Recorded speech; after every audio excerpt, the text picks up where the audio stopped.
मेरे जूनियर्स, इस वीडियो में हम लोग प्रोनाउन का अनदर टाइप कवर करेंगे, ठीक है, दैट इज डिमॉन्स्ट्रेटिव प्रोनाउन।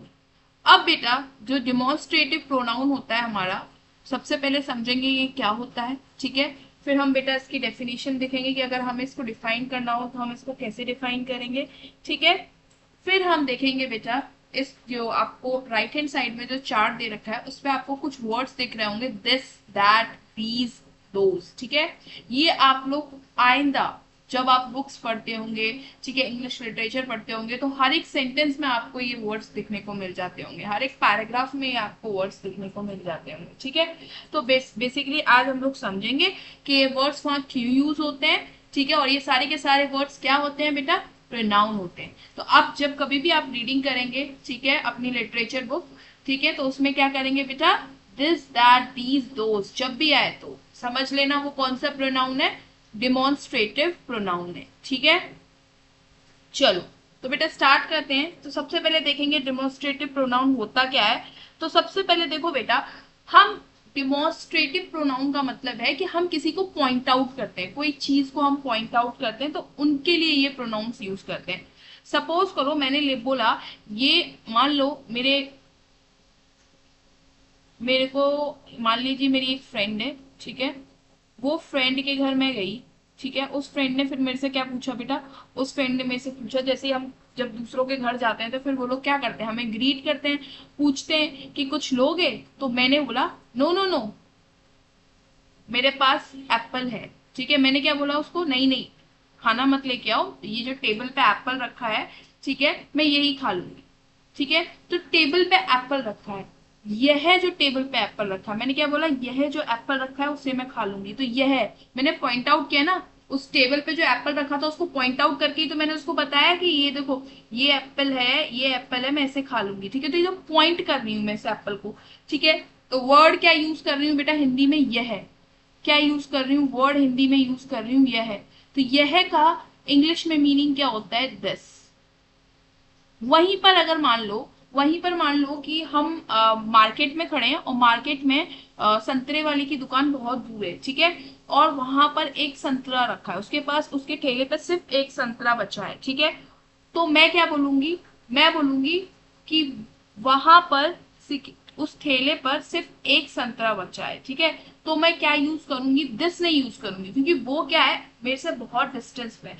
तो जब कभी भी कोई चीज डिस्टेंस पे होती है तो हम यह की जगह क्या यूज करते हैं, दिस का ना यूज करके क्या यूज करते हैं बेटा, दैट यूज करते हैं। इतनी बात समझ में आई। मतलब मैं कहना ये चाह रही हूँ कि अगर आप किसी चीज को पॉइंट आउट कर रहे हो, अगर वो नजदीक है चीज, ठीक है, अगर वो आपके पास है, अगर आप जहां खड़े हो अगर वो आपसे पास है, तो आप क्या करोगे बेटा, तो आप यूज करोगे दिस का। किसका यूज करोगे, दिस का, ठीक है।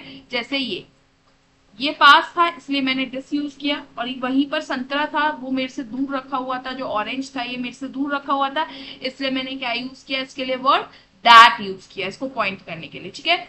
समझ में आ रहा है। जैसे मैंने बोला यह है एक सेब है, ठीक है, ठीक है, मैंने ये सेंटेंस लिखा, तो क्या लिखोगे बेटा, दिस इज एन एप्पल, यही वर्ड बोलोगे, दिस इज एन एप्पल, ठीक है। क्योंकि दिस क्यों यूज किया यहाँ पर यह की जगह पे, क्योंकि हम पॉइंट आउट कर रहे हैं कि यह एक सेब है, ठीक है, पॉइंट आउट करके बता रहे हैं। तो बेटा तो मैंने क्या बताया था, जब कभी भी हम किसी चीज को पॉइंट करेंगे तो वो उधर हम क्या यूज करेंगे बेटा, डिमॉन्स्ट्रेटिव प्रोनाउन यूज करेंगे, ठीक है। तो हमने लगा दिया यहाँ पर यह की जगह दिस। वहीं पर अगर हमने बोला कि वह है एक संतरा है, मतलब या तुमसे थोड़ी दूर पे एक संतरा रखा हुआ था, तो तुम क्या बोलोगे, तब ये नहीं बोलोगे यह एक संतरा है। क्यों, क्योंकि वहां पर जिस दूसरे आदमी को बता रहे हो वो उसको नहीं देख पा रहा है, ठीक है। तो हम इसलिए बताएंगे कि वह एक संतरा है, देखो वो जो दिख रहा है ना, वो दिख रहा है ना रखा हुआ, वो संतरा है, ठीक है। तो वहां पर क्या यूज करेंगे बेटा, हम दैट, क्या यूज करेंगे? दैट, क्योंकि वो दूर है, तो दैट इज एन ऑरेंज। क्या है वो? ऑरेंज है, ठीक है। जैसे अगर आप यहाँ पर खड़े हो, सपोज करो आप यहाँ पर खड़े हो, तो ये आपका पास एप्पल क्या है? पास पड़ रहा है, और संतरा क्या है? आपसे दूर पड़ रहा है। तो जो पास पड़ेगा, ऐसे ध्यान रखना, जो नियर होगा, तो नियर के लिए हम यूज करेंगे दिस का, ठीक है। और वहीं पर आपका आपका फार होगा, फार मतलब दूर, अगर दूर होगा तो हम क्या यूज करेंगे? दिस की जगह दैट यूज करेंगे, ठीक है। चलो, अगर इतनी बात आप लोगों को समझ में आई तो कमेंट में जल्दी से यस टाइप करिए, ठीक है। अब बेटा मैंने क्या बताया? दिस और दैट का तो आप समझ गए, ठीक है। अब बेटा एक चीज और है कि ये दोनों के दोनों ना, यहाँ पर देखो, दोनों में मैंने क्या चीज ली है? एक ही चीज ली है, एक ही संतरा है और एक ही क्या है? एप्पल है, ठीक है। एक ही एप्पल है और एक ही क्या है? ऑरेंज है, ठीक है। तो दोनों जगह पे मैंने दोनों सेंटेंस में क्या लिया है? एक एक ही चीज ली है। तो इसका मतलब ये है कि दिस और जो दैट है वो किसके लिए आते हैं बेटा? वो दोनों के दोनों हमारे किसके लिए आते हैं? सिंगुलर के लिए आते हैं। किसके लिए आते हैं? सिंगुलर के लिए आते हैं, ठीक है। अगर हमारा नाउन सिंगुलर है तो उसके लिए हम दिस और दैट यूज करेंगे। यहाँ पर देखो, एक ही सेब है और एक ही क्या है? हमारा संतरा है, ठीक है। तो हमारा, अगर हम इसको कंक्लूड करें पूरी चीज को, तो क्या बनेगा कि हम यहां पर लिखेंगे दिस। सबसे पहले क्या लिखेंगे? एक मिनट, पेन का, यस, हम यहां पर लिखेंगे दिस, ठीक है। और यहां पर बेटा हम लिखेंगे क्या? दैट, ठीक है। यहां पर दिस के आगे लिखेंगे क्या? बेटा सिंगुलर के लिए यूज होता है, सिंगुलर के केस में दिस यूज होता है, और दैट भी सिंगुलर के केस में यूज होता है, ठीक है। फिर हमने क्या देखा बेटा? ये जो होता है दिस, वो हमारा नियर द स्पीकर होता है, नियर द स्पीकर। अगर कोई चीज जो बोल रहा है उसके बिल्कुल सामने रखी होगी तो हम क्या यूज करेंगे? दैट यूज करेंगे वहां पर प्रोनाउन। लेकिन वहीं पर अगर कोई चीज दूर रखी है, जो बोल रहा है उससे दूर रखी है, फार फ्रॉम द स्पीकर, ठीक है, फार फ्रॉम दी स्पीकर, नीचे लिख देती हूँ, ठीक है, स्पीकर। अगर फार फ्रॉम दी स्पीकर है और वो सिंगुलर है तो हम क्या यूज करेंगे? दैट यूज करेंगे, ठीक है। इतना आपको समझ में आया? ये मैंने शॉर्ट फॉर्म में लिखा है, यहां पर लिख दो, यूजेस ऑफ दिस, ठीक है, एंड दैट, दैट और दिस का यूज, ठीक है।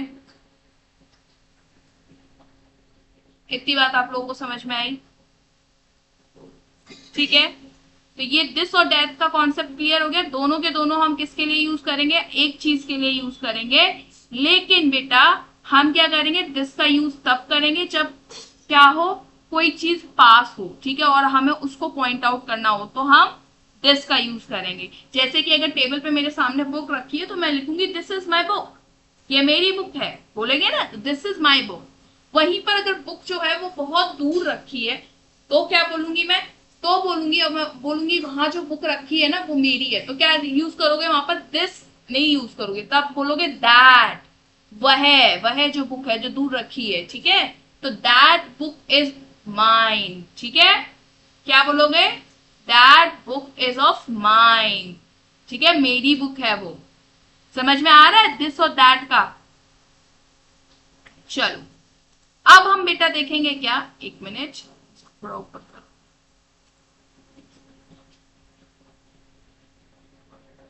जल्दी से इसको पहले क्या करो बेटा, नोट डाउन कर लो। फिर हम क्या करेंगे बेटा? फिर हम देखेंगे अपना कॉन्सेप्ट, कौन सा बेटा कॉन्सेप्ट? दीज और दोस का कॉन्सेप्ट, ठीक है। हमने अभी देखा दो कॉन्सेप्ट, दिस और दैट का, अब हम पढ़ेंगे दीज और दोस का, ठीक है। तो उससे पहले हम आगे बढ़े, आप लोग क्या करो, जल्दी से उसको नोट डाउन कर लो, ठीक है, जाके आप लोग भूलो नहीं,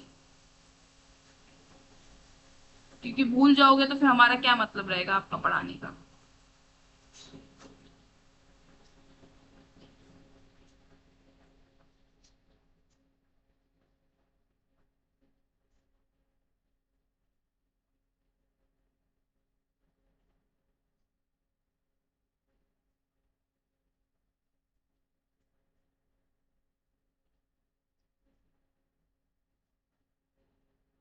जल्दी से नोट डाउन करो, मैं आपको कुछ समय दे रही हूँ नोट डाउन करने के लिए, तब तक आपका मैं ये।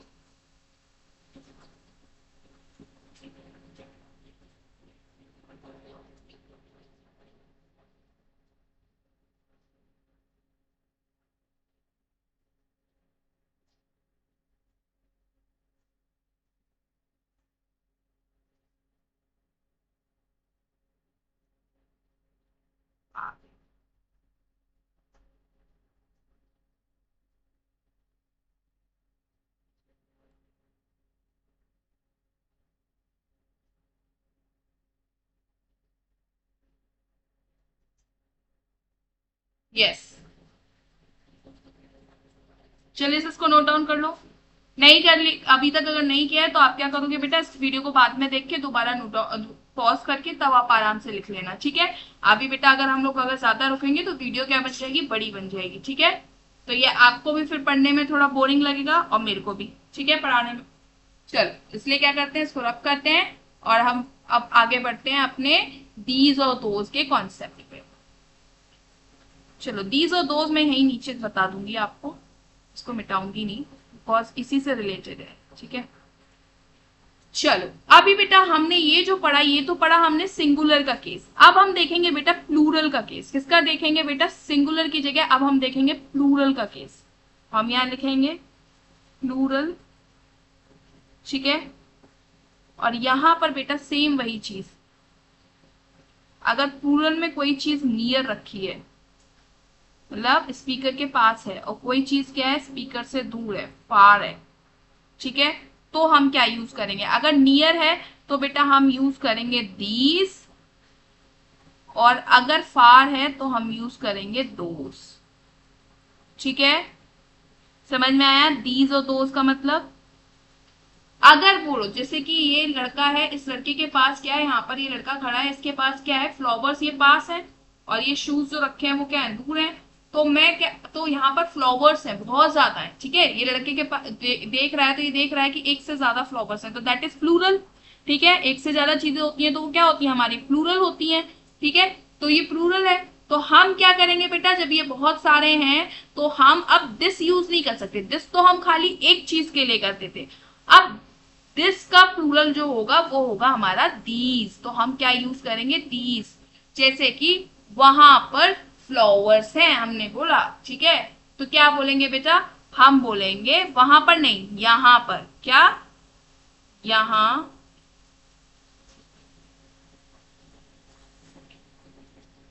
फूल हैं, ठीक है। यहां फूल हैं इसका मतलब क्या है, यहां फूल का मतलब है दीज आर फ्लावर्स, ये क्या है, फ्लावर्स हैं, ठीक है। फिर यहां पर बेटा हो गया, और बेटा वहां पर, वहां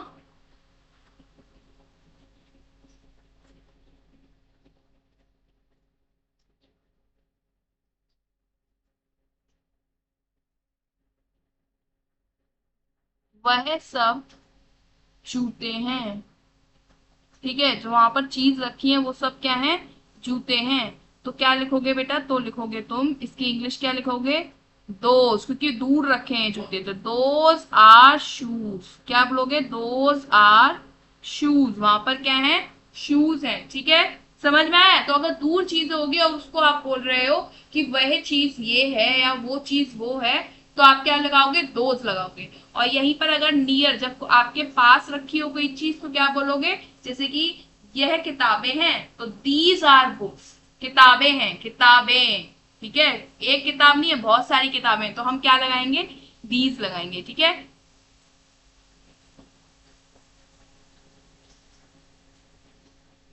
इतनी बात समझ में आई बेटा। चलो अब आप लोगों को समझ में आ गया कि हम सिंगुलर और प्लूरल में, नियर और फार में क्या क्या यूज करते हैं अगर हमें किसी चीज को इंडिकेट करना हो तो, ठीक है। अब आप लोगों को समझ में आ गया। चलो अब हम एक बार और आपको समराइज कर देते हैं एकदम अच्छे मैनर में, इसको जल्दी से नोट डाउन करो, ठीक है। उसके बाद मैं इसको रब कर रही हूं, जल्दी से नोट डाउन करो इसको। चलो आई होप सो आपने कर लिया होगा, ठीक है, नोट डाउन। नहीं किया है तो अब देखो हम समराइज कर देंगे। समराइज क्या करेंगे बेटा, समराइज करेंगे हम दिस और दैट। हम यूज करते हैं दोनों किस चीज के लिए, हम यूज करते हैं दोनों सिंगुलर के लिए, ठीक है। ठीक है, अभी एक मिनट, पूरी लाइन को मैं बोलूंगी। अब जो ये बेटा आपको चार्ट दे रही हूं ना मैं, इस चार्ट को बस अच्छी तरह याद रखना, ठीक है।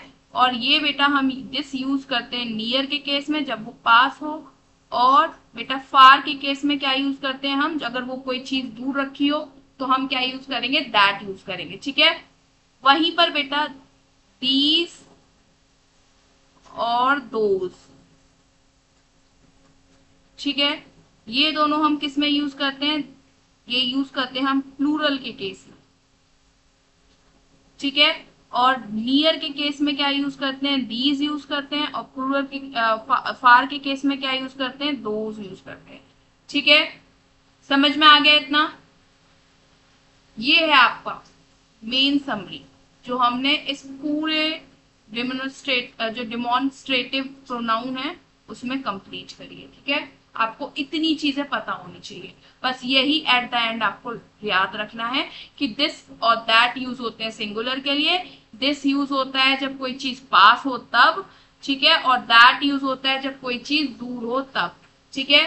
दीज और दोस्त दोनों प्लूरल के केस में होते हैं, और दीज यूज होगा तब जब कोई चीज पास हो स्पीकर के, और दोस्त तब होगा जब कोई चीज दूर हो स्पीकर से और उसको वो पॉइंट आउट कर रहा हो, ठीक है। समझ में आया। तो यहां पर हमारा डिमॉन्स्ट्रेटिव प्रोनाउन का टॉपिक एंड होता है, ठीक है। अगर आप लोगों को समझ में आया और ये वीडियो आपको हेल्पफुल लगी हो तो right in the comment box क्या लिखोगे कि this video is very helpful for us, ठीक है। और बेटा क्या करोगे, अच्छी लगे ये वीडियो तो आप लाइक कर दीजिएगा, और अपने फ्रेंड्स को जिनको भी प्रॉब्लम आए ना ग्रामर में आप जल्दी से उनको बता दीजिएगा चैनल के, इस चैनल से जुड़ जाओ, ठीक है। तुम्हारे सारे डाउट क्लियर हो जाएंगे जैसे हमारे हो गए, ठीक है। और बेटा आप क्या करोगे, और इसी तरीके से अगर आपको हमारे साथ इंग्लिश ग्रामर पढ़नी है तो आप लोग क्या करोगे, सब्सक्राइब कर दोगे इस चैनल को, ताकि आप लोग क्या हो हमारे साथ कंटिन्यूएशन में इंग्लिश ग्रामर इस चैनल पे पढ़ सकें, ठीक है। समझ में आ गया। चलो तो मिलते हैं हम नेक्स्ट टॉपिक के साथ। Till then bye, keep studying, work hard and stay motivated and stay tuned with this channel. Bye bye.